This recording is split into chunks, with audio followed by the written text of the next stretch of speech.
نحمده ونستعينه ونستغفره ونعوذ بالله من شرور أنفسنا ومن سيئات أعمالنا من يهده الله فلا مضل له ومن يضلله فلا هادي له وأشهد أن لا إله إلا الله وحده لا شريك له وأشهد أن سيدنا ونبينا ومولانا محمدًا عبده ورسوله صلى الله تعالى عليه وعلى آله وصحبه وبارك وسلم تسليما كثيرا.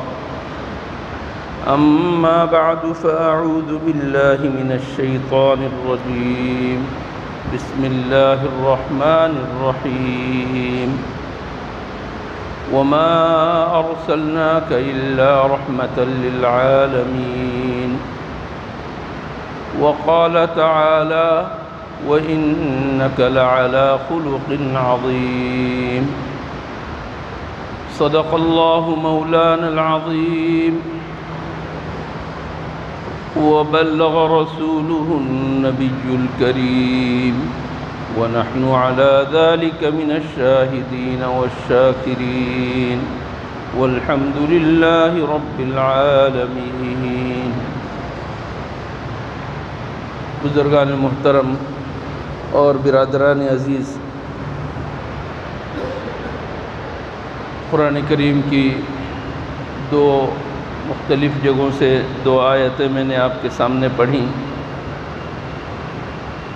ربیع الاول کا مہینہ شروع ہو گیا ہے. ربیع الاول کا مہینہ یوں تو عام مہینوں ہی کی طرح ایک مہینہ ہے. اللہ تعالیٰ نے جن مہینوں کو حرمت والے مہینے قرار دیے ان مہینوں میں سے نہیں ہے. ربیع الاول کے مہینے کے اندر وہ حرمت نہیں جو حرمت 4 مہینوں میں ہے، لیکن ربیع الاول کا مہینہ ہمارے لیے اس اعتبار سے انتہائی اہم ہے، خصوصیت سے بھرپور ہے کہ اس مہینے میں حضور اکرم صلی اللہ علیہ وسلم کی ولادت باسعادت ہوئی. حضور اکرم صلی اللہ علیہ وسلم رحمت للعالمین دنیا میں تشریف لائے. آپ کے آنے سے دنیا کی ایک بہت بڑی غرض مکمل ہوئی. دنیا کو پیدا کرنے اور مخلوق کو پیدا کرنے کی غرض مکمل ہوئی. اللہ جل شانہ نے اس دین کو مکمل کرنا تھا. حضور اکرم صلی اللہ علیہ وسلم کے ذریعے حضور اکرم صلی اللہ علیہ وسلم تشریف لائے اور آپ کے آنے سے دین مکمل ہوا. اللہ نے حضور اکرم صلی اللہ علیہ وسلم کی زبان سے قرآن کریم میں اعلان فرما دیا، الیوم اکملت لکم دینکم، آج ہم نے تمہارے واسطے تمہارے دین کو مکمل کر دیا. وَأَتْمَمْتُ عَلَيْكُمْ نِعْمَتِي، جو نعمت تمہیں دینی تھی وہ نعمت ہم نے مکمل طور پر دے دی. اور وَرَضِيتُ لَكُمُ الْإِسْلَامَ دِينًا، تمہارے لیے ہم نے دین اسلام کو بطور دین کے پسند کر لیا. اللہ نے اعلان فرمایا حضور اکرم صلی اللہ علیہ وسلم کے اوپر. یہ آیت نازل ہوئی حجۃ الوداع کے موقع پر، حج کے موقع پر عظیم ترین دن میں یہ آیت نازل ہوئی، اور اس طرح حضور اکرم صلی اللہ علیہ وسلم کا یہ دین مکمل ہوا. اللہ کا جس قدر بھی شکر ادا کرے کم ہے کہ اللہ تعالیٰ نے اس کائنات کے اوپر حضور اکرم صلی اللہ علیہ وسلم کے ذریعے سے احسان فرمایا اور ہم جیسے ناکاروں کو حضور اکرم صلی اللہ علیہ وسلم کی امت میں سے بنایا. الحمدللہ اہل اسلام جو بھی کلمہ گو ہیں، لا الہ الا اللہ محمد الرسول اللہ پڑھنے والے ہیں، اہل اسلام اس بات پر فخر محسوس کرتے ہیں کہ ہم حضور اکرم صلی اللہ علیہ وسلم کے نام لیوا ہیں. یہی وجہ ہے کہ حضور اکرم صلی اللہ علیہ وسلم کی پیدائش سے پہلے آپ کے کیا حالات تھے، آپ کی والدہ کے کیا حالات تھے، آپ کے والد کے کیا حالات تھے، کہاں رہتے تھے، کس طریقے سے حضور اکرم صلی اللہ علیہ وسلم کی ولادت ہوئی، آپ کی ولادت کے موقع پر کیا کیا خوشخبریاں ملیں، ان تمام چیزوں کا ذکر کرتے ہوئے الحمدللہ اہل ایمان کا ایمان تازہ ہوتا ہے۔ محبوب کا تذکرہ ہے، محبوبوں کے سردار کا تذکرہ ہے، اور محبوب کا تذکرہ جس قدر کیا جائے انسان کے اندر تازگی پیدا ہوتی ہے، روح کو سرشاری حاصل ہوتی ہے، روح سرشار ہو جاتی ہے، روح زندہ ہو جاتی ہے، روح کے اندر بشاشت بھر جاتی ہے کہ حضور اکرم صلی اللہ علیہ وسلم کا تذکرہ ہو رہا ہے۔ الحمدللہ حضور اکرم صلی اللہ علیہ وسلم کی ولادت سے پہلے کا ذکر کرنا ہمارے لیے سعادت، حضور اکرم صلی اللہ علیہ وسلم کی ولادت کا ذکر کرنا ہمارے لیے سعادت، حضور اکرم صلی اللہ علیہ وسلم کے بچپن کا ذکر کرنا، شیر خارگی کا ذکر کرنا، جب آپ نے دودھ پیا اس کا ذکر کرنا ہمارے لیے خوشی کا باعث، ہماری روح کے لیے خوشی کا باعث، اور اہل ایمان کے لیے مسرت ہی مسرت۔ حضرت دائی حلیمہ حضرت حضور اکرم صلی اللہ علیہ وسلم کو لے کر جا رہی ہیں، اس کو سن کر ہمیں خوشی ہوتی ہے اور اس کا تذکرہ کر کے ہم خوش ہوتے ہیں، اور وہاں پر جو حالات پیش آئے ان کو سن کر ہمیں خوشی ہوتی ہے۔ حضور اکرم صلی اللہ علیہ وسلم کی ولادت سے پہلے ہی والد صاحب کا انتقال ہو گیا، اور حضور اکرم صلی اللہ علیہ وسلم صرف 6 برس کے تھے اور سفر میں تھے۔ مدینہ منورہ سے مکہ مکرمہ آتے ہوئے راستے میں حضرت آمنہ بنت وہب حضور اکرم صلی اللہ علیہ وسلم کی والدہ، راستے میں ان کا انتقال ہو گیا۔ یہ تذکرہ بھی ہمارے لیے باعث مسرت ہے۔ الحمدللہ ہم اس کو ایمان کا ایک جز سمجھتے ہیں۔ حضور اکرم صلی اللہ علیہ وسلم کا تذکرہ، اچھا تذکرہ کسی بھی اعتبار سے ہو، ہم اہل ایمان کے لیے الحمدللہ سعادت ہی سعادت ہے، خوشی ہی خوشی ہے، فرحت ہی فرحت ہے۔ میرے دوستو، ربیع الاول کا مہینہ حضور اکرم صلی اللہ علیہ وسلم کی آمد کا مہینہ ہے۔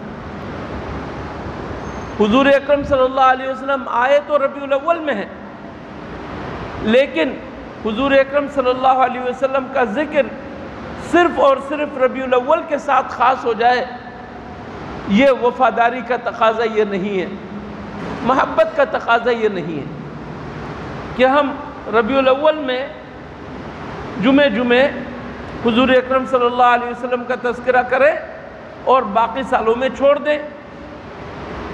حضور اکرم صلی اللہ علیہ وسلم کا تذکرہ صرف 12 ربیع الاول کو کریں اور باقی اوقات میں چھوڑ دیں، یہ میرے دوستو وفا نہیں ہے، جفا ہے حضور اکرم صلی اللہ علیہ وسلم کے ساتھ۔ احسان اس قدر ہے حضور اکرم صلی اللہ علیہ وسلم کے ہمارے اوپر کہ ان احسانوں کا بدلہ تو چکایا ہی نہیں جا سکتا، لیکن ایک تعلق کا اظہار، محبت کا اظہار یہ نہیں ہے کہ ہم چند دنوں کے لیے حضور اکرم صلی اللہ علیہ وسلم کا ذکر کریں اور اس کے بعد ہم خاموش ہو کر بیٹھ جائیں۔ میرے دوستو، میں یہ کہتا ہوں کہ یہ بھی پھر بھی غنیمت ہے، حد سے زیادہ غنیمت ہے کہ ہم حضور اکرم صلی اللہ علیہ وسلم کا تذکرہ کریں، ایک دن کے لیے صحیح، 2 دن کے لیے صحیح، ایک 12 ربیع الاول کے لیے صحیح۔ جو کوئی یہ تذکرہ کرتا ہے یہ بھی خوشی کا باعث ہے، اور انشاءاللہ اللہ کے نزدیک اس کا اجر بھی لکھا جائے گا۔ لیکن میرے دوستو، خود حضور اکرم صلی اللہ علیہ وسلم کو اللہ نے کیا بنا کر بھیجا؟ حضور اکرم صلی اللہ علیہ وسلم ربیع الاول میں پیدا ہوئے، ربیع الاول کی 8 تاریخ کو پیدا ہوئے یا 12 تاریخ کو پیدا ہوئے، جس دن بھی پیدا ہوئے، اس پیدائش کی سنت پر عمل کرنا ہم میں سے کسی کے اختیار میں نہیں ہے۔ کوئی یہ نہیں کہہ سکتا کہ میں تو 12 ربیع الاول کو پیدا ہوں گا، یا میرا بیٹا یا میری بیٹی 12 ربیع الاول کو پیدا ہو۔ ہم کہہ سکتے ہیں؟ حضور اکرم صلی اللہ علیہ وسلم بچپن میں جو جو حالات پیش آئے، ان حالات کو سن کر ان کا تذکرہ کر کے ہمیں خوشی تو ہوتی ہے، لیکن ان حالات کے اوپر ہمارے دین کا مدار نہیں ہے۔ ہمارے دین کا مدار کیا ہے؟ اللہ جل شانہ نے واضح طور پر فرمایا لَقَدْ كَانَ لَكُمْ فِي رَسُولِ اللَّهِ أُسْوَةٌ حَسَنَةٌ۔ حضور اکرم صلی اللہ علیہ وسلم کی زندگی وہ زندگی جو نبوت کی زندگی ہے، 40 سال کے بعد کی زندگی ہے۔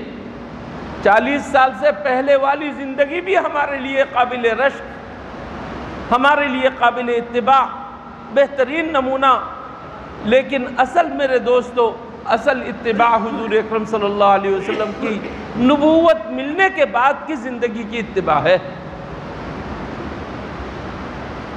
حضور اکرم صلی اللہ علیہ وسلم کو نبوت ملی، آپ نبی ہوئے، رسول ہوئے، وحی نازل ہوئی، اب آپ کا ایک ایک قول، ایک ایک فعل، ایک ایک حرکت، ایک ایک سکون ہمارے لیے سنت ہے۔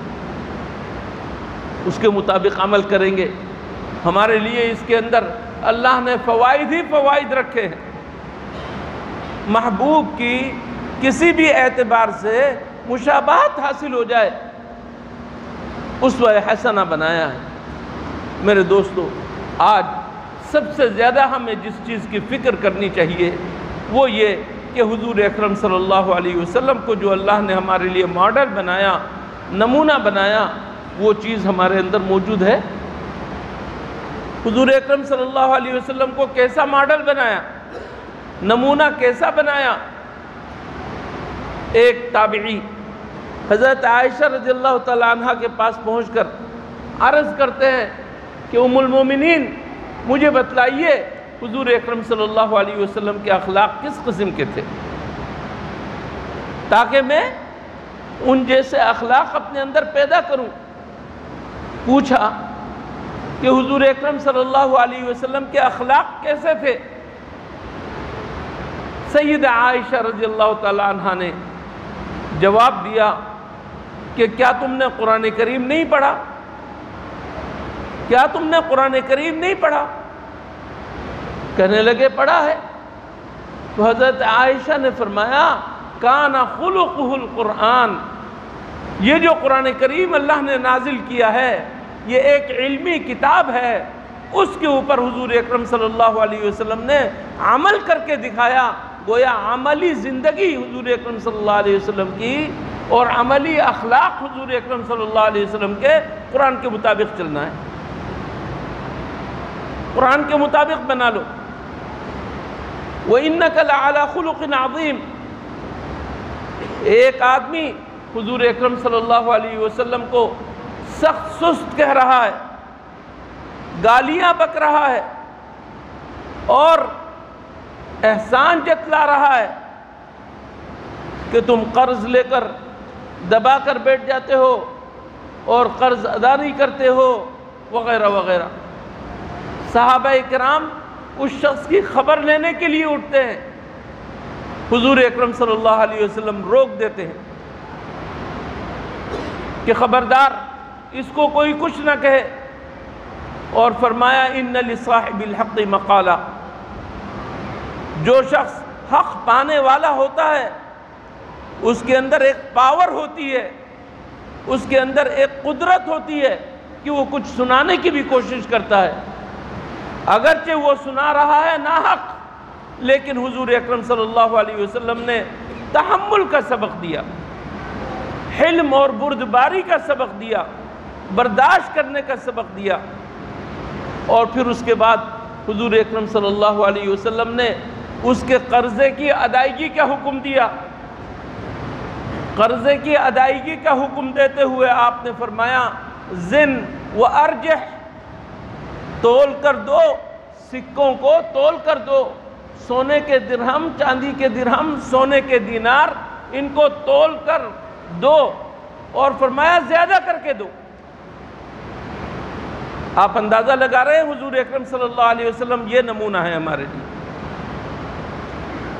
آج بھی آپ دکان میں بیٹھے ہیں، ترازو آپ کے ہاتھ میں، ٹھیلا لگا کر بیٹھے ہیں، ترازو آپ کے ہاتھ میں۔ آج آپ کو حضور اکرم صلی اللہ علیہ وسلم کا یہ طرز اپنانے کی ضرورت ہے کہ جب آپ ترازو کو ہاتھ میں لیں تو جس کو دے رہے ہیں اس کو ذرا جھکا کر دیں۔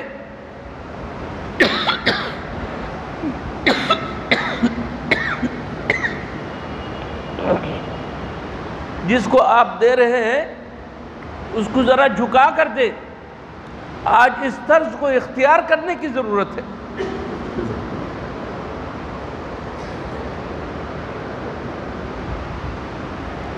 حضور اکرم صلی اللہ علیہ وسلم یہ نمونہ ہے۔ حضور اکرم صلی اللہ علیہ وسلم کو ایک اعرابی اپنی چادر سے گردن میں ڈال کر کھینچتا ہے، نشان پڑ جاتے ہیں۔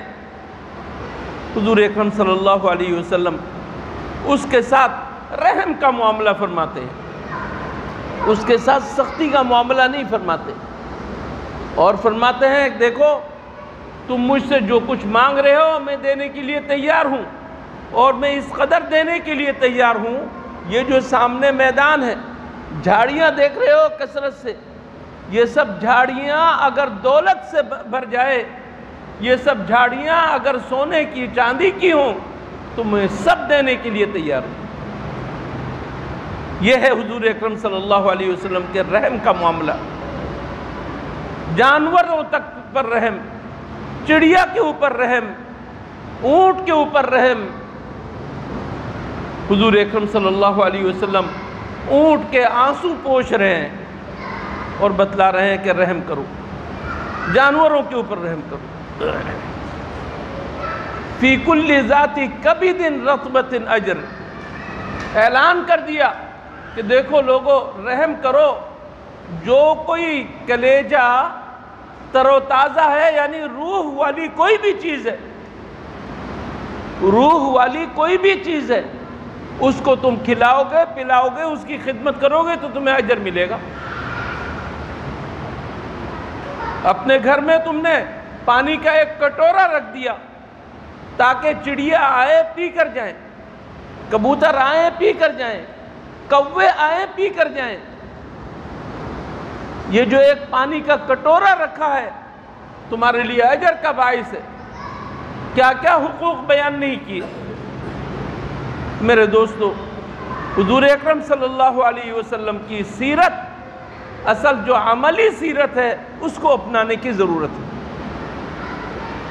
جھنڈا اٹھا لینا، جلوس نکال لینا اور آپ کی تعریف کے قصیدے پڑھنا، نعتیں پڑھنا، میرے دوستو یہ سب حضور اکرم صلی اللہ علیہ وسلم کے ساتھ محبت کا اظہار اگر مان بھی لیتے ہیں،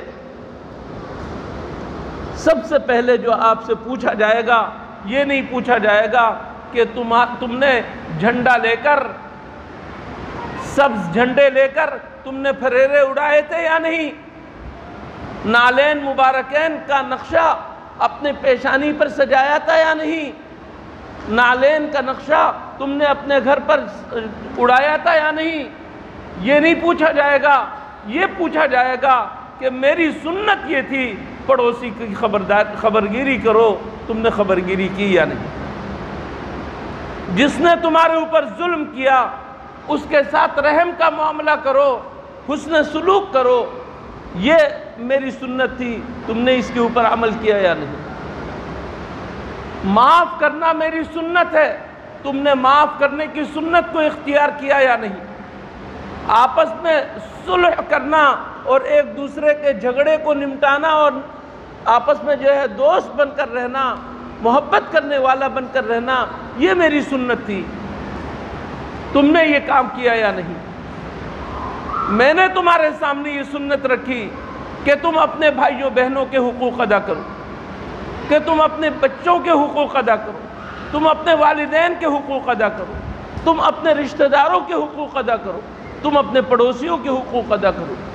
یہ حقوق تم نے ادا کیے یا نہیں، یہ سنت ہے۔ اس کے بارے میں پوچھو گی۔ تمہارے پڑوس میں تمہارا پڑوسی بھوکا سو رہا ہے اور تم پیٹ بھر کر کھا رہے ہو اور سو رہے ہو، تم سے پوچھا جائے گا، تمہارا ایمان مکمل نہیں ہوگا، تمہارا ایمان مکمل نہیں سمجھا جائے گا۔ یہ حضور اکرم صلی اللہ علیہ وسلم نے سبق سکھایا ہے۔ میرے دوستو، حضور اکرم صلی اللہ علیہ وسلم نے ایمان کا سبق پڑھایا۔ ایمان لاؤ اور اپنے ایمان کو پختہ کرو، ایمان لاؤ اور اپنے ایمان کو پختہ رکھو۔ یہ حضور اکرم صلی اللہ علیہ وسلم نے سبق پڑھایا۔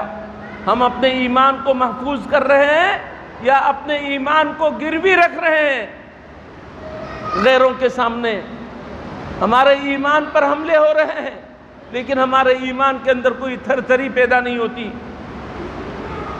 سوچ لیجئے، حضور اکرم صلی اللہ علیہ وسلم نے ہمیں عبادات کا طریقہ دیا، اس کے مطابق ہم عبادت کر رہے ہیں یا نہیں؟ ہمیں معاملات سکھائے، معاملات کے ہم حضور اکرم صلی اللہ علیہ وسلم کے طریقے کے مطابق انجام دے رہے ہیں یا نہیں؟ حسن معاشرت کا سبق سکھایا، حسن اخلاق کا سبق سکھایا۔ یہ تمام کام حضور اکرم صلی اللہ علیہ وسلم نے ہمیں سکھائے اور انہی کے بارے میں سوال ہوگا قیامت کے دن۔ اگر آپ زندگی میں کبھی بھی نعت نہ پڑھیں تو آپ سے پوچھا نہیں جائے گا کہ تم نے نعت کیوں نہیں پڑھی۔ زندگی میں کبھی کسی سیرت کے جلسے میں شریک نہیں ہوئے، آپ سے پوچھا نہیں جائے گا۔ جلوس میں کیوں نہیں نکلے، پوچھا نہیں جائے گا۔ آپ سے پوچھا جائے گا کہ تمہارے سامنے ایک ماڈل رکھا گیا تھا، نمونہ، اس کے مطابق اپنی زندگی کو بنانے کا تمہیں حکم دیا گیا تھا، تم نے اپنی زندگی کو کیا بنایا؟ تم نے اپنی زندگی کو اس کے مطابق، اس نمونے کے مطابق اپنے آپ کو بنایا یا نہیں؟ یہ پوچھا جائے گا۔ میرے دوستو، کوتاہی اصل میں یہاں ہے، کوتاہی یہاں ہے کہ ہمارے گھر والے، ہماری اولاد اور خاص طور پر ہماری جوان اولاد جن کے اندر شعور ہے، عقل کی پختگی آ رہی ہے، لیکن ہمارا یہ سارا شعور، ساری عقل، ساری ہوشیاری سب استعمال ہو رہی ہے کہاں؟ دنیا کو سمجھنے کے لیے۔ حضور اکرم صلی اللہ علیہ وسلم کے ساتھ تعلق کو ہم نبھانا چاہتے ہیں مسلمان ہونے کی حیثیت سے، لیکن ہم نے اس تعلق کو نبھانے کا اپنا طریقہ ایجاد کر لیا، وہ طریقہ اختیار نہیں کیا جو حضور اکرم صلی اللہ علیہ وسلم کو پسند ہے۔ ایسا طریقہ اختیار کرنے کی ضرورت ہے جو حضور اکرم صلی اللہ علیہ وسلم نے پسند کیا ہو۔ ہر طریقہ پسندیدہ نہیں ہے۔ لہک لہک کر نعتیں پڑھنا اور تمہارا چہرہ حضور اکرم صلی اللہ علیہ وسلم کی سنت کے مطابق نہ ہو، پسندیدہ نہیں ہے۔ تمہاری نمازیں ضائع ہو رہی ہے، نمازوں کا کوئی اہتمام نہیں، اور تم کہتے ہو کہ مجھے حضور اکرم صلی اللہ علیہ وسلم کے ساتھ بہت پیار ہے، محبت ہے۔ ایسی محبت حضور اکرم صلی اللہ علیہ وسلم نہیں چاہتے۔ حضور اکرم صلی اللہ علیہ وسلم تو چاہتے ہیں کہ تم حضور اکرم صلی اللہ علیہ وسلم کی سنتوں پر عمل کر کے آپ کو راضی کرنے کی کوشش کرو۔ میرے دوستو، آپ کے لیے خوشخبری بھی ہے اور آپ کے لیے انتہائی زبردست الارم ہے، وارننگ ہے، تنبیہ ہے کہ ہمارے اعمال حضور اکرم صلی اللہ علیہ وسلم کی خدمت میں پیش کیے جاتے ہیں، امت کے اعمال پیش کیے جاتے ہیں۔ اندازہ لگائیے ہمارے اعمال کیا ہیں، ہماری سوچ کیا ہے۔ حضور اکرم صلی اللہ علیہ وسلم کا اپنا اختیار نہیں، اللہ تعالیٰ پہنچاتے ہیں، اپنے فرشتوں کے ذریعے پہنچاتے ہیں، کسی بھی ذریعے سے پہنچاتے ہیں۔ امت کے سامنے اعمال رکھ دیے، حضور اکرم صلی اللہ علیہ وسلم کے سامنے امت کے اعمال رکھ دیے جاتے ہیں۔ سوچئے تو صحیح، جب آپ گناہ کرنے کے لیے کہیں جاتے ہیں اور گناہ میں مبتلا ہوتے ہیں، تھوڑی دیر کے لیے سوچئے میرے باپ کے سامنے اگر میرا یہ گناہ آ جائے تو کیسا ہوگا؟ آپ عرق آلود ہو جائیں گے، پسینے سے شرابور ہو جائیں گے۔ اندازہ لگائیے، آپ کے باپ نہیں، ساری مخلوق کے باپ حضور اکرم صلی اللہ علیہ وسلم آپ کے سامنے پیش ہو رہا ہے عمل ہمارا۔ وہ رسول اللہ صلی اللہ علیہ وسلم جو فرماتے ہیں میری اور تمہاری مثال یہ ہے کہ کسی شخص نے فائدے کے لیے آگ جلائی تاکہ لوگ اس سے فائدہ حاصل کرے، روشنی حاصل کرے، اور اس پر پروانے آ کر گرنے لگے، تو وہ شخص ان پروانوں کو آگ سے بچانے کے لیے ہاتھ پھیلاتا ہے اور پروانوں کو اپنے ہاتھ سے ہٹاتا ہے۔ فرمایا کہ میری مثال تمہارے ساتھ ایسے ہی، تمہارے سامنے ایک بہت بڑی ہدایت کی روشنی آئی، تم اس ہدایت کی روشنی کو قبول کرنے کے بجائے جہنم کے گڑھے میں گر رہے ہو، اور میں تمہاری کمر پکڑ کر وہاں سے بچانے کی کوشش کر رہا ہوں۔ حضور اکرم صلی اللہ علیہ وسلم کی محبت دیکھیں کہ میں تمہیں کمر پکڑ کر وہاں سے بچا رہا ہوں۔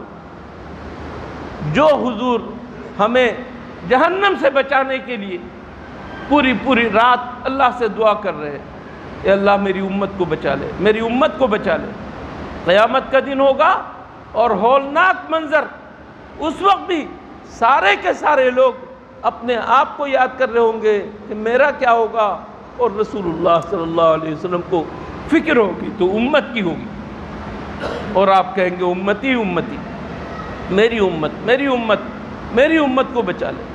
میرے دوستو، میرے بزرگوں، حضور اکرم صلی اللہ علیہ وسلم کا تذکرہ ایک دن کے لیے ہو نا انصافی ہے، حضور اکرم صلی اللہ علیہ وسلم کا تذکرہ صرف ایک مہینے کے لیے ہو نا انصافی کی بات ہے۔ حضور اکرم صلی اللہ علیہ وسلم کا تذکرہ وہ سرسبز موضوع ہے کہ پورے سال اس کا ذکر ہونا چاہیے، پورے سال ہونا ذکر، اور پورے سال عمل کرنا چاہیے، مکمل عمل کرنا چاہیے۔ یہ تقاضا ہے حضور اکرم صلی اللہ علیہ وسلم کی سیرت کا۔ اللہ جل شانہ ہمیں حضور اکرم صلی اللہ علیہ وسلم کی سیرت کو اپنانے کی توفیق عطا فرمائے، آپ کی عملی زندگی کو سنت قرار دے کر اور آپ کو نمونہ قرار دے کر ہمیں اپنی زندگیوں کو اس کے مطابق ڈھالنے کی اللہ تعالیٰ توفیق عطا فرمائے۔ وآخر دعوانا ان الحمد للہ رب العالمین۔